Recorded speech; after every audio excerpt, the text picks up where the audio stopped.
Hello friend, मैं विनोद कुमार यादव आपके अपने YouTube channel target with Vinod में आपका स्वागत है। दोस्तों, आज एक बार फिर एक नई टॉपिक के साथ उपस्थित हुआ हूं जिसका नाम है वायुमंडल संगठन एवं संरचना। दोस्तों, हम लोग पहले पार्ट में ही पढ़ चुके थे, वायुमंडल संगठन पढ़ लिए थे। दोस्तों, आज हम लोग संरचना पढ़ेंगे। तो दोस्तों, संरचना से पहले हम लोग कुछ जलवाष्प हैं, धूल कण हैं, उसके बारे में पढ़ लेते हैं। उसके बाद हम संरचना पर आएंगे। तो दोस्तों, वीडियो में आगे बढ़ने से पहले अगर वीडियो पसंद आती है तो लाइक करें, शेयर करें, सब्सक्राइब करें और बेल आइकन जरूर दबाएं, जिससे आने वाली वीडियो का नोटिफिकेशन आपको सबसे पहले प्राप्त हो। तो दोस्तों, चलिए हम लोग शुरू करते हैं अपनी टॉपिक। आज का जो टॉपिक है वो पहली टॉपिक है जलवाष्प। दोस्तों, हम लोग समझते हैं कि जलवाष्प होता क्या है।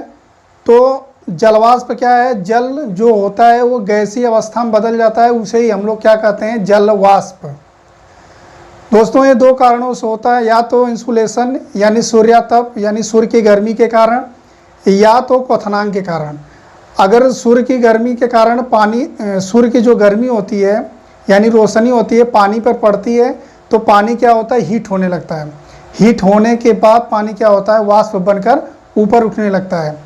या तो फ्रेंड्स, फिर क्या होता है कि अगर पानी को अगर हम 100 डिग्री सेल्सियस पर बॉयल करते हैं या उससे ज़्यादा बॉयल करते हैं तो पानी धीरे धीरे वाष्प बनकर उड़ने लगता है। चलिए दोस्तों, आइए हम लोग शुरू करते हैं। जलवाष्प। वायुमंडल में जलवाष्प सबसे अधिक परिवर्तनशील असमान वितरण वाली गैस है। इसकी मात्रा 0 से 4% होती है। दोस्तों, वायुमंडल में जो ये जलवाष्प है डेली परिवर्तनशील है, और इसको हम एक प्रकार की गैस भी कह सकते हैं जो वायुमंडल में 0 से 4% तक पाई जाती है। जैसे जलवाष्प होता है, दोस्तों हम लोग थोड़ा फिगर से समझते हैं। मान लीजिए कोई समुद्र है, इसमें पानी है, इधर सूर्य है, इधर मान लीजिए कोई वनस्पति है। तो दोस्तों, ये जो सूर्य की रेज होती हैं, जो लघु तरंगें होती हैं, ये पड़ती हैं समुद्र पे और पौधों पर। तो दोस्तों, ये जो लघु तरंगें होती हैं जब आके इस पे पड़ती हैं तो ये पानी क्या होता है? हीट होने लगता है, पानी गर्म होने लगता है। यानी पौधा भी गर्म होने लगता है और पानी भी गर्म होने लगता है। जब दोनों गर्म होते हैं तो ये पानी जो होता है, समुद्र का भी पानी वाष्प बनकर ऊपर उठने लगता है, और पौधों का जो पानी होता है वो भी क्या होता है? वाष्प बनकर ऊपर उठने लगता है। तो दोस्तों, ये समझिए कि मतलब सूर्य की जो गर्मी है यानी किरणें जो आ रही हैं, अगर समुद्र में पड़ रही हैं तो समुद्र गर्म हो रहा है। तो समुद्र जब गर्म हो रहा है तो पानी वाष्प बनकर ऊपर उठता है।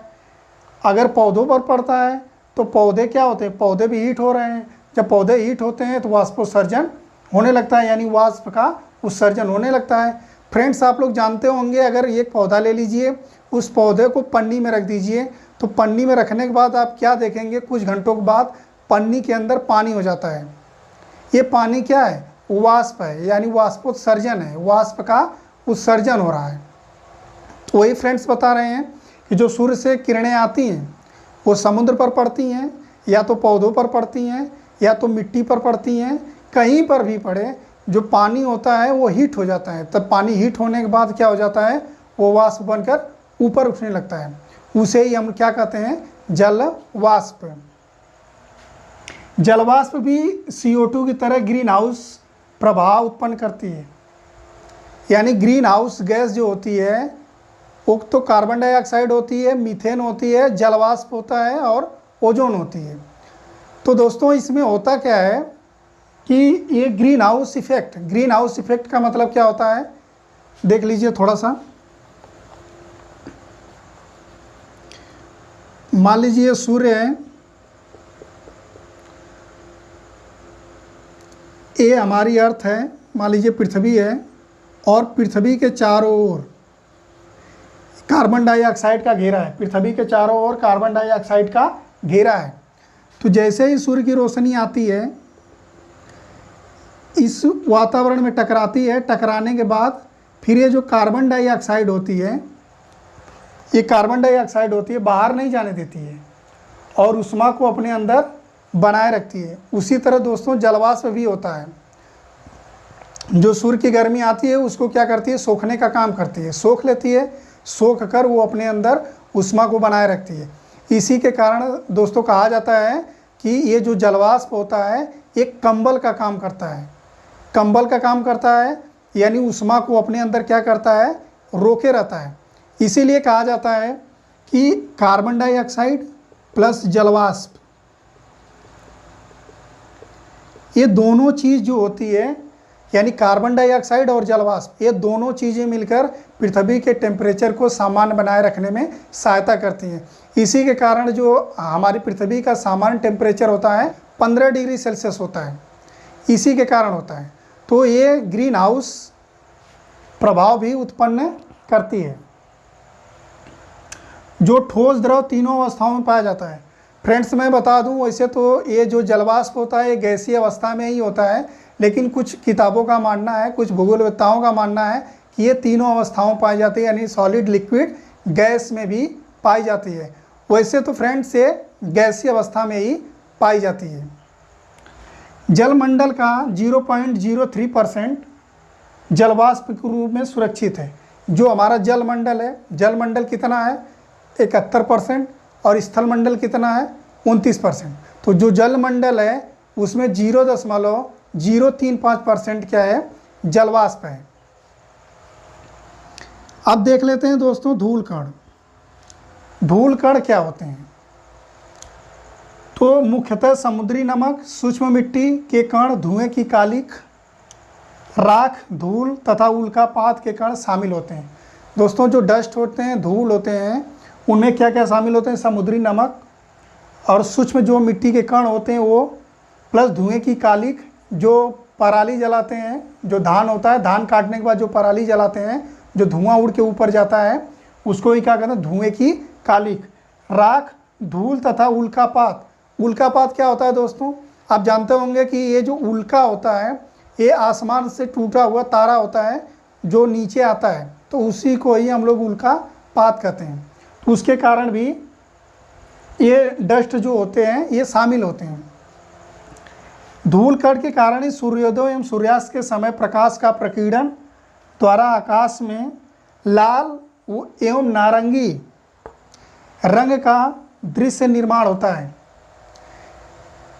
दोस्तों आप जानते होंगे कि क्वेश्चन पूछा जाता है सूर्य लाल क्यों होता है? तो सूर्य लाल इसलिए होता है कि सूर्य पहले तो हमसे बहुत दूर होता है। जैसे अगर कहा जाए कि सूर्योदय भारत में कहाँ होता है, तो कहाँ होता है? तो अरुणाचल प्रदेश में होता है। अगर कहा जाए कि सूर्यास्त कहाँ होता है, तो गुजरात में होता है।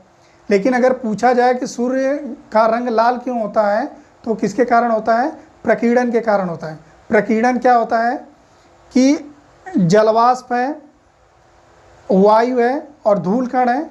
जब सूर्य की रोशनी आती है, क्योंकि हमें पता है सूर्य में कितने रंग होते हैं, 7 रंग होते हैं, तो वो 7 रंग जब धूल कण जलवाष्प वायु पर पड़ती है तो वो क्या होती है, प्रकीर्णित हो जाती है, यानी स्कैटरिंग होने लगती है, जिसके कारण हमें जो दृश्य दिखाई देता है वो लाल एवं नारंगी दिखाई देता है।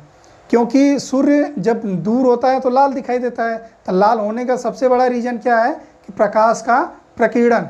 प्रकाश जो पड़ता है इनमें जो जलवाष्प है, धूल कण है, उस पे क्या होता है, फैल जाता है और ये प्रकाश को प्रकीर्णित कर देता है और सूर्य क्या दिखाई देने लगता है, लाल।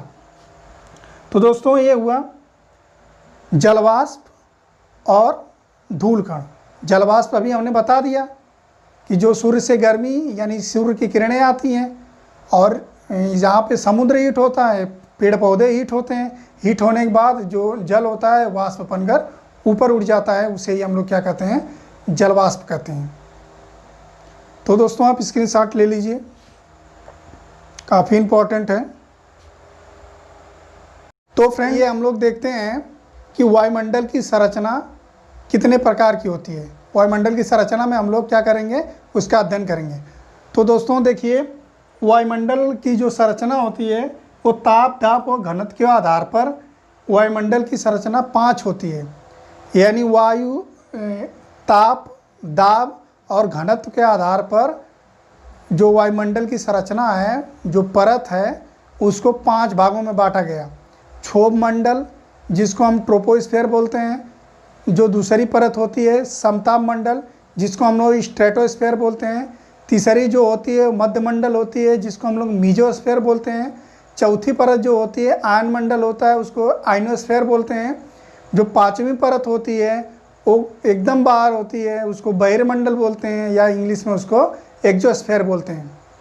तो फ्रेंड्स देखिए, क्षोभ मंडल, ट्रोपोस्फेयर, समताप मंडल, स्ट्रेटोस्फेयर, मध्यमंडल, मीजोस्फेयर, आयन मंडल, आयनोस्फेयर, बहिर्मंडल, एक्सोस्फेयर।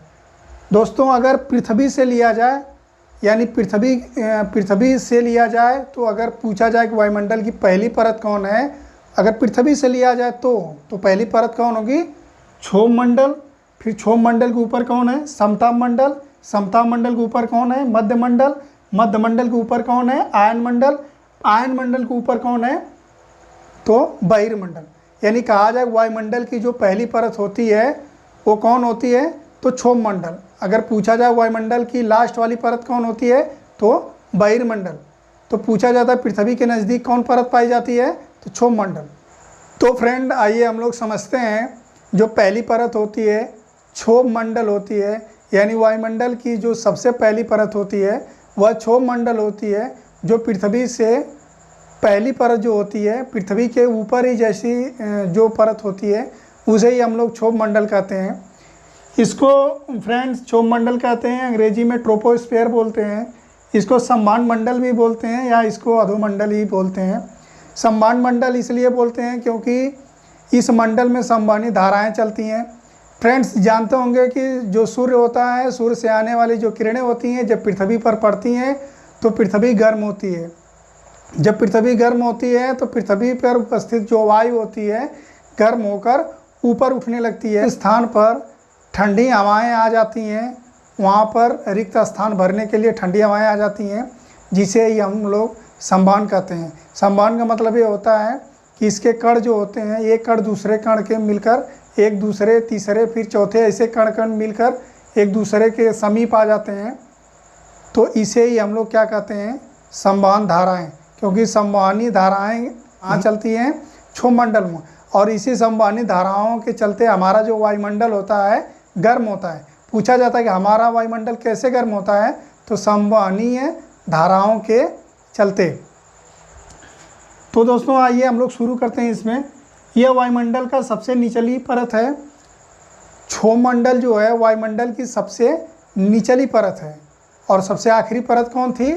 एक्सोस्फेयर, जिसको हम लोग बहिर्मंडल बोलते हैं। दूसरा देखते हैं, इसकी औसतन ऊंचाई 13 किलोमीटर होती है। जो क्षोभ मंडल होती है इसकी औसतन ऊंचाई 13 किलोमीटर होती है। आगे देखते हैं, इस परत की ऊंचाई ध्रुवों पर 8 किलोमीटर सबसे कम तथा विषुवत रेखा पर 18 किलोमीटर सबसे अधिक। यानी जो इसकी इस परत की जो ऊंचाई होती है 8 किलोमीटर होती है, यानी ध्रुवों पर 8 किलोमीटर होती है सबसे कम, तथा विषुवत रेखा पर 18 किलोमीटर होती है सबसे ज़्यादा ऊंचाई होती है। तो आइए हम लोग समझते हैं कि ध्रुव और विषुवत क्या होता है। दोस्तों ये मान लीजिए हमारी पृथ्वी है, हमारी पृथ्वी जियाड है, ठीक है। तो पृथ्वी पर 2 पोल हैं, एक नॉर्थ पोल, एक साउथ पोल। तो दोस्तों ये जो नॉर्थ पोल और साउथ पोल दोनों हैं, इन दोनों ध्रुवों पर 8 किलोमीटर है। इसकी ऊंचाई ध्रुवों पर 8 किलोमीटर है, यानी सबसे कम ऊंचाई कहाँ पर है? ध्रुवों पर है। और विषुवत रेखा पर 18 किलोमीटर जो सबसे अधिक है। तो विषुवत रेखा कौन होती है दोस्तों? भूमध्य रेखा को ही हम लोग विषुवत रेखा भी बोलते हैं। विषुवत रेखा इसलिए बोलते हैं क्योंकि सूर्य की किरणें साल भर लंबवत कहाँ पड़ती है? विषुवत रेखा पर, यानी भूमध्य रेखा पर। इसीलिए इसको हम लोग विषुवत रेखा बोलते हैं। क्यों? क्योंकि सूर्य की जो किरणें होती हैं लंबवत साल भर कहाँ चमकती हैं? भूमध्य रेखा पर। इसीलिए इसको हम लोग कहते हैं विषुवत रेखा। इसी का नाम विषुवत रेखा है, इसी का नाम भूमध्य रेखा है, इसी का नाम 0 डिग्री अक्षांश है, और इसी का नाम ही अंग्रेजी में इक्वेटर बोलते हैं। तो दोस्तों समझ गए होंगे कि ध्रुवों पर 8 किलोमीटर सबसे कम और विषुवत रेखा पर 18 किलोमीटर सबसे अधिक ऊंचाई होती है। किसकी? क्षोभ मंडल की। अगला देखते हैं, इस मंडल में प्रति 165 मीटर ऊपर जाने पर तापमान 1 डिग्री सेल्सियस कम हो जाता है, लेकिन जब 1 किलोमीटर की ऊंचाई पर जाने पर 6.5 डिग्री सेल्सियस तक तापमान घट जाता है, जिसे सामान्य ताप पतन दर यानी नॉर्मल टेम्परेचर लैप्स रेट कहते हैं। इसको आसान भाषा में हम लोग समझते हैं तो कि अगर हम यहाँ से पृथ्वी तल से हम 165 मीटर ऊपर जाएंगे तो जो टेम्परेचर होगा वो 1 डिग्री सेल्सियस घट जाएगा, लेकिन अगर हम 1 किलोमीटर ऊपर जाते हैं तो 6.5 डिग्री सेल्सियस यानी 6.5 डिग्री सेल्सियस जो टेम्परेचर होता है वो घट जाता है, जिसको हम लोग सामान्य ताप पतन दर कहते हैं। अगर पूछा जाए कि सामान्य ताप पतन दर किसे कहते हैं, तो हम लोग कहेंगे कि जब हम 1 किलोमीटर ऊपर जाने के बाद यानी पृथ्वी तल से 1 किलोमीटर ऊपर जाने के बाद जो टेम्परेचर होता है वो घट जाता है। कितना? 6.5 डिग्री सेल्सियस घट जाता है, जिसे हम लोग क्या कहते हैं? सामान्य ताप पतन दर यानी नॉर्मल टेम्परेचर लैप्स रेट कहते हैं। और दोस्तों एक बात समझिए कि हम तो जैसे जैसे ऊपर जाते हैं वैसे वैसे टेम्परेचर घटता है, लेकिन जैसे जैसे हम लोग पृथ्वी तल से नीचे जाते हैं तो तैसे तैसे टेम्परेचर बढ़ता है। अगर 165 मीटर ऊपर गए तो 1 डिग्री सेल्सियस का टेम्परेचर घट जाएगा, लेकिन अगर हम 32 मीटर नीचे चले जाएंगे तो 1 डिग्री सेल्सियस का टेम्परेचर बढ़ जाएगा। लेकिन दोस्तों हम तो जा रहे हैं सूर्य के नज़दीक, तो टेम्परेचर क्या होता है? तो बढ़ना चाहिए ना, घटता क्यों है? सबसे बड़ा सवाल है कि अगर हम जब पृथ्वी तल से ऊपर जा रहे हैं यानी समुद्र तल से ऊपर जा रहे हैं तो टेम्परेचर क्या हो रहा है? घट रहा है। लेकिन जा कहाँ रहे हैं हम लोग? सूर्य के नज़दीक जा रहे हैं, तो टेम्परेचर तो बढ़ना चाहिए ना, तो फिर घटता क्यों है? दोस्तों इसका जो मीनिंग होता है यानी मतलब जो होता है वो ये होता है कि जो सूर्य की किरणें जो आती हैं वहाँ से वो लघु किरणें होती हैं, लेकिन जैसे ही हमारे पृथ्वी पर पहुँचती हैं यानी वायुमंडल में पहुँचती हैं वो किरणें कैसी हो जाती हैं? दीर्घ हो जाती हैं। और जैसे जैसे इसलिए हम नीचे जाते हैं तो टेम्परेचर बढ़ता जाता है, और जैसे जैसे ऊपर जाते हैं तो टेम्परेचर घटता जाता है। ऐसा क्यों होता है? सूर्य की किरणें, जो सूर्य की किरण होती है लघु किरण होती है, आएगी दीर्घ हो जाएगी तो नीचे टेम्परेचर बना रहता है और ऊपर टेम्परेचर क्या होता है? कम हो जाता है। अगला देखते हैं, इस मंडल में सभी मौसमी घटनाएं जैसे वर्षा, बिजली, बादल आदि तूफान आते हैं। यानी जितनी भी मौसमी घटनाएं होती हैं सब इसी मंडल में होती हैं। कोई भी घटना हो, जितनी भी मौसमी घटनाएं होती हैं सब इसी मंडल में होती हैं। इस मंडल में तापमान में परिवर्तन होता है। दोस्तों अगर तापमान घटता बढ़ता है तो किस मंडल में? क्षोभ मंडल में। क्षोभ सीमा के निकट अत्यधिक तीव्र पवन चलती है जिसे हम लोग जेट स्ट्रीम बोलते हैं। फ्रेंड्स अगर हम पृथ्वी तल से जैसे ही 18 किलोमीटर के ऊपर के बाद जाते हैं जहाँ क्षोभ सीमा का अंतिम सीमा है, वहाँ पर एक हवाएं चलती हैं जो काफ़ी तीव्र हवाएं होती हैं, बहुत ही तेज़ होती हैं, जिसे हम लोग क्या कहते हैं? जेट स्ट्रीम कहते हैं। तो दोस्तों ये आप लोगों को समझ में आ गया होगा कि क्षोभ मंडल क्या है। ये फ्रेंड्स थोड़ा हम लोग फिगर से समझते हैं।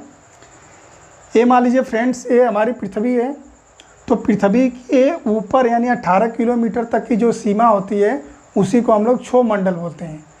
यानी पृथ्वी तल से जो 18 किलोमीटर की सीमा होती है ऊपर जाने के बाद और नीचे तक जो सीमा होती है उसे ही हम लोग क्या कहते हैं?